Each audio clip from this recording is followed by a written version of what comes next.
Historia de un libro perdido.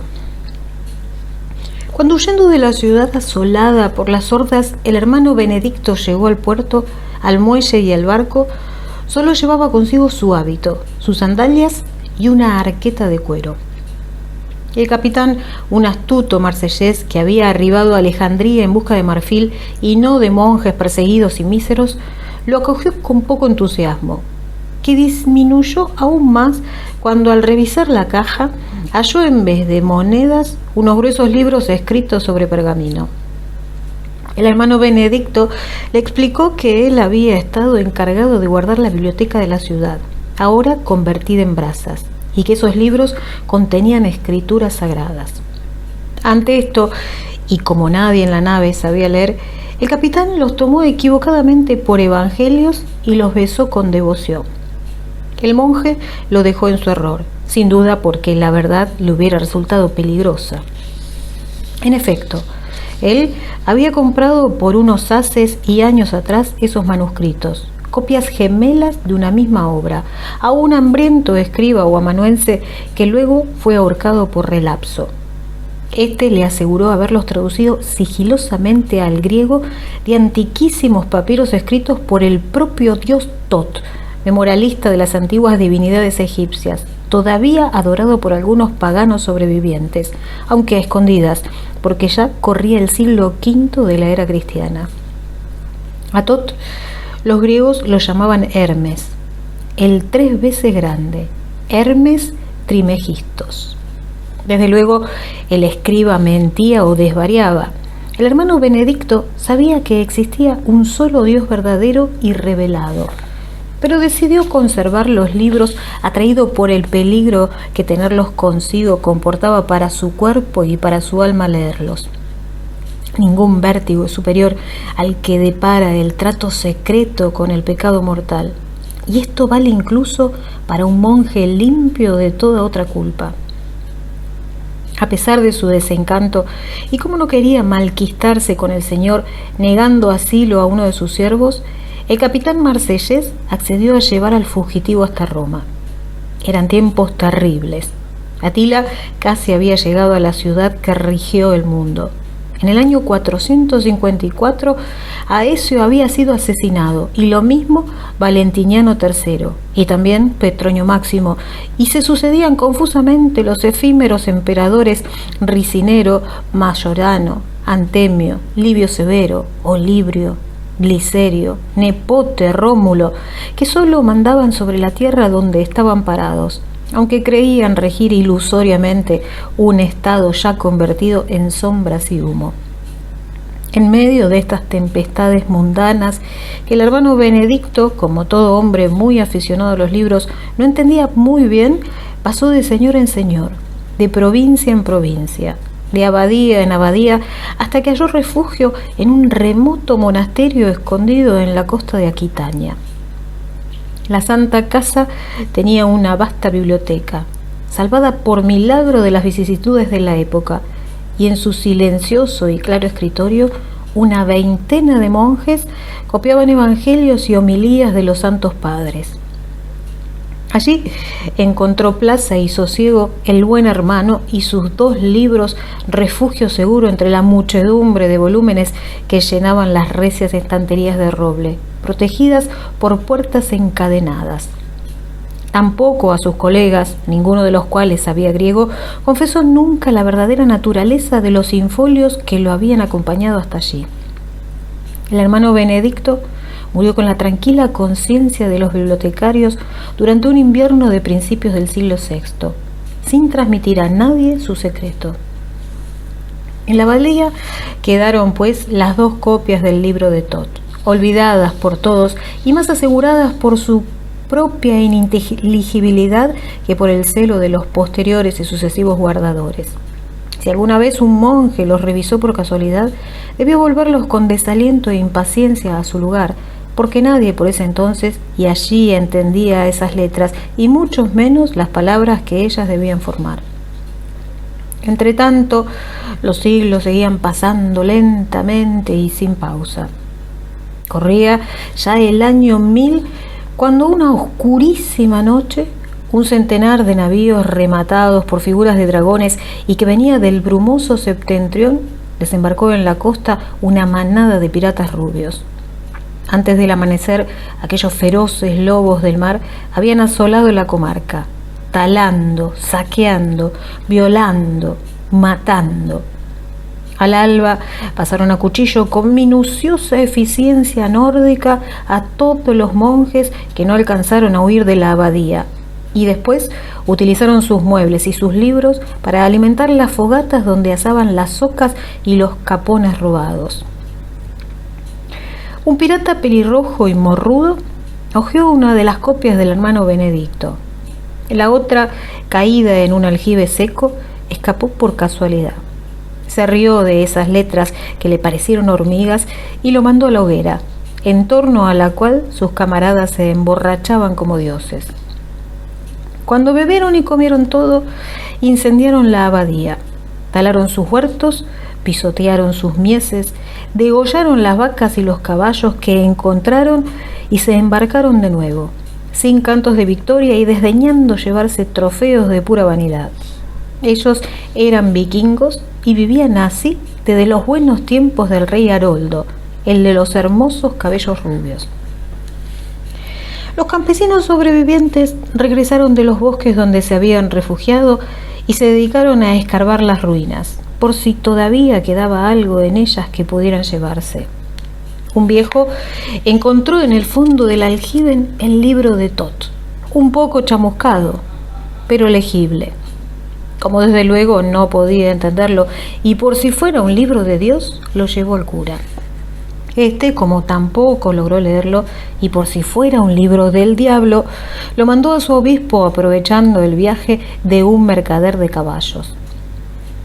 Pero el obispo, que era muy viejo, vivía solo atento a la salvación de su alma y sin mirarlo siquiera, lo mandó a archivar en el armario donde sus antecesores habían ido amontonando algunos otros, que él no abrió jamás por reputarlos obras inútiles de la soberbia humana, ya que para ganar la vida eterna bastaban los libros de Dios. Allí, pues, varó otra vez la copia, ahora la única copia, durante otros cientos de años, mientras los obispos se sucedían en pausado orden.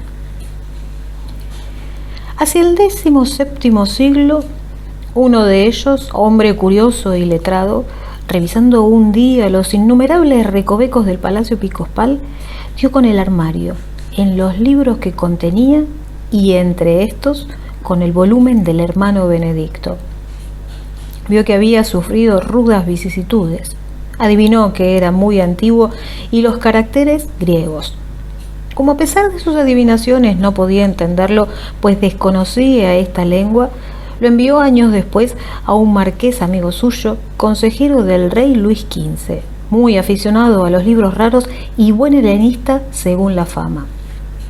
Meses más tarde, cuando ya había olvidado el tema, recibió una carta del marqués. Esta confirmaba que aquella escritura era en efecto griego, y también griego el idioma y no otro escrito en estos caracteres, aunque confuso y bastardo, como si lo hubiera redactado un extranjero que lo conociera poco. El libro trataba de remotos dioses, de hombres formados por una suerte de materia llamada Ket y un espíritu o algo así, Ak, que a su vez poseía una porte inmortal o Ka, especie de soplo de Dios, y otra mortal, el Ba, que podía entenderse como temperamento o carácter. Aterrado por tantas impiedades, el obispo arrimó la carta a la lumbre, la miró arder y luego de orar por su amigo y por sí mismo, se fue a dormir. No supo el buen pastor que el marqués no se había asustado de estas peregrinas teorías. Antes bien, como tenía muchos y muy hermosos libros, mandó limpiar y encuadernar el antiquísimo manuscrito, y para disimular su peligroso contenido, estamparle en el lomo un título, Tratado de la Virtud, que le pareció suficiente para alejar a cualquier curioso. Cuando el marqués murió, sus herederos, deseosos de librarse de la estorbosa infinidad de mamotretos reunidos por el viejo en su larguísima vida, había nacido en 1668 y dejado de existir en 1755, La encajonaron sin respeto y la arrumbaron en un húmedo sótano del palacio. Allí se pudrieron la mayoría de los libros impresos en papel, pero el infolio, protegido por las recias tapas y por la naturaleza casi inmortal de las hojas de pergamino que lo formaban, resistió bien la prueba del agua, como antes había sobrellevado la del fuego. Poco después, la Revolución Francesa confiscó el vasto palacio. Los cajones fueron izados de nuevo a la luz y abiertos por los funcionarios de la República, quizá con la misma esperanza de encontrar monedas y no libros que había tenido el capitán marsellés 15 siglos atrás. Disimulando el desencanto, si lo tuvieron, los censores hicieron una pila con los escritos que les parecieron sospechosos de sostener ideas monárquicas y los quemaron. Con los otros, entre ellos el libro del hermano Benedicto, ya convertidos en bien público, inauguraron una sala de lectura para el pueblo que con una honrada confianza en las virtudes de las letras para mejorar al hombre, las sucesivas repúblicas, imperios y reinos fueron acrecentando heterogéneamente. Hacia 1900, la sala, ya convertida en biblioteca municipal, contaba con más de 100.000 volúmenes, un bibliotecario y 4 o 5 ayudantes. Hacia 1940, complejo siglo XX, asentado sobre papel y tinta, los libros eran un millón y cada día ingresaban 100 más. Por tanto, había un bibliotecario mayor, varios subbibliotecarios y una indefinida nube de auxiliares, expertos, peritos, bibliógrafos, asesores. Entre estos se contaba un hombrecito menudo, delicado y timidísimo, llamado Efraín Salman, que era doctor en paleografía y dominaba 4 lenguas muertas, entre ellas el sumerio. Por estos méritos y quizás también porque le escribía discreta y anónimamente los discursos al alcalde sin reclamar de dinero ni gloria en cambio, un día este lo designó encargado de códices y manuscritos. Fiel a su deber, honradísimo consigo mismo, como todo erudito de veras, Salman se aplicó a revisar tomo por tomo cuanto había en la biblioteca para separar de la balumba los que efectivamente fuesen manuscritos y códices. Cuando descubrió el libro de Tot disfrazado de Tratado de la Virtud, desechó la trampa que le tendían las tapas. Encuadernación del siglo XVII, se dijo sin error, y se embriagó con la certeza de su remota antigüedad. Los caracteres eran irregulares. La lengua, un griego tal vez del segundo o tercer siglo, profusamente mezclada con palabras latinas y semíticas y con otras que desconocía, quizá egipcias. Pero ya desde las primeras páginas que descifró, estuvo seguro de que era una copia helenística, tal vez el original del llamado Tratado Perfecto, popularísimo compendio de las revelaciones atribuidas a Tot, el dios escriba de los egipcios. Obra perdida, según todos creían, y llave maestra para comprender los entrecruzamientos del antiguo pensamiento egipcio con las creencias griegas y romanas y aún con algunas de las herejías más notorias de los primeros tiempos del cristianismo. El doctor Salman pasó esa noche desvelado por un frenesí paleográfico y también por la perspectiva de ganar la gloria de los sabios, que consiste en general en ser citados en libros que muy pocos conocen. Su insomnio se prolongó hasta el alba. Entonces escuchó por radio que Hitler, ya dueño de media Europa, se había lanzado a la conquista del cercano oeste. Despuntaba el 10 de mayo de 1940. 4 semanas después, en medio del universal desastre y seguro de que el dios Tot no lo salvaría de un destino previsiblemente aciago, el doctor Salman se embarcaba para la Argentina, donde vivían unos lejanos parientes. Como en su hora el hermano Benedicto solo llevaba lo opuesto, una valija llena de cuadernos y apuntes, y desde luego el hermético tratado, que se había atrevido a retirar de la biblioteca, haciéndose empero la firme promesa de devolverlo cuando la situación mejorase. En aquel país del sur aprendió varias cosas. Primero, que sus parientes, que vivían del comercio de telas en un barrio llamado El Once, no se interesaban mucho por aquel erudito llovido del cielo y cuyos intereses eran muy distintos a los que ellos tenían. Segundo, que en esa tierra era perfectamente inútil conocer 4 lenguas muertas, pues allí no había nada que tuviera más de 1 siglo y medio de antigüedad. Tercero, que el sumerio servía menos que el guaraní. Ante estas comprobaciones, Salma alquiló un cuarto en una pensión de Almagro y trató de vivir dando lecciones de griego y latín a señoritas que aspiraban a diplomarse en filosofía y letras, y de hebreo en un colegio israelita. De noche continuaba estudiando y traduciendo el Tratado Perfecto, trabajo con el cual aspiraba a la fama. Un día Salman murió de un síncope. La dueña de la pensión, habituada a estos trotes, no se molestó en buscar herederos. Revisó el cuarto, se embolsó el dinero que encontró, poco, muy poco, para 4 lenguas muertas.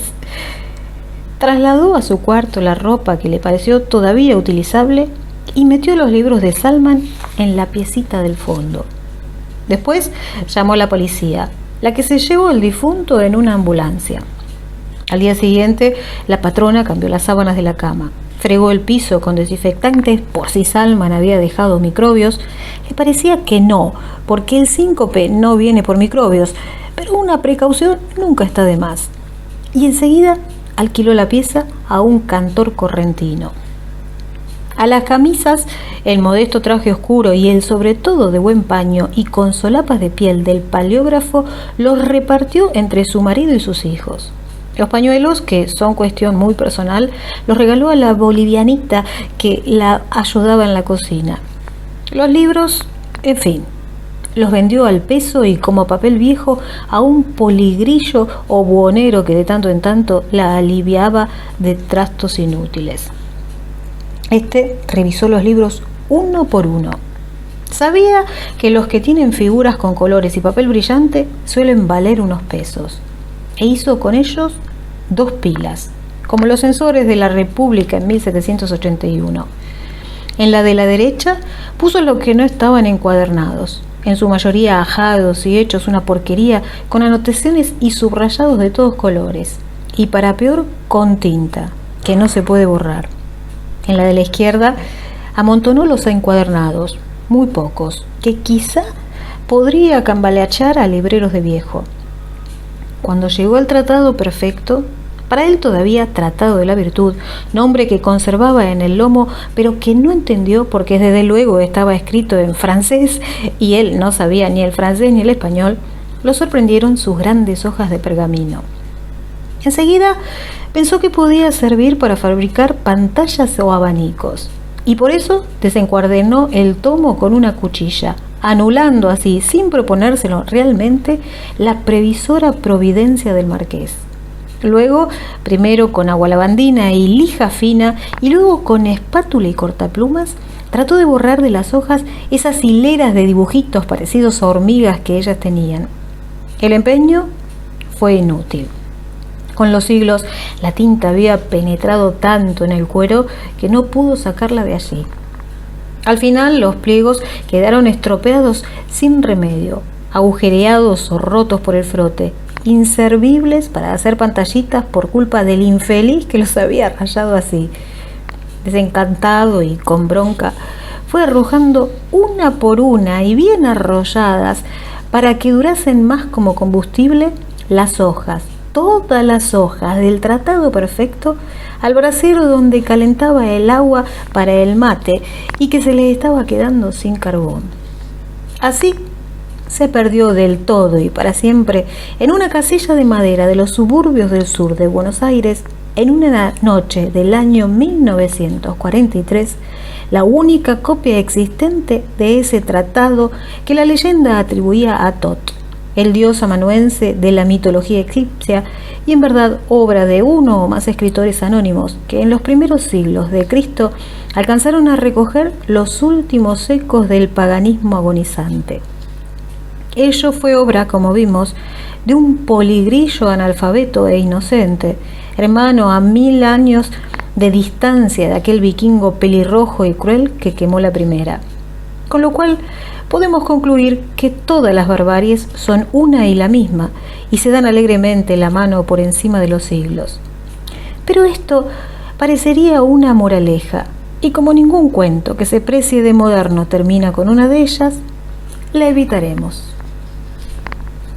Adolfo Pérez Elásquez.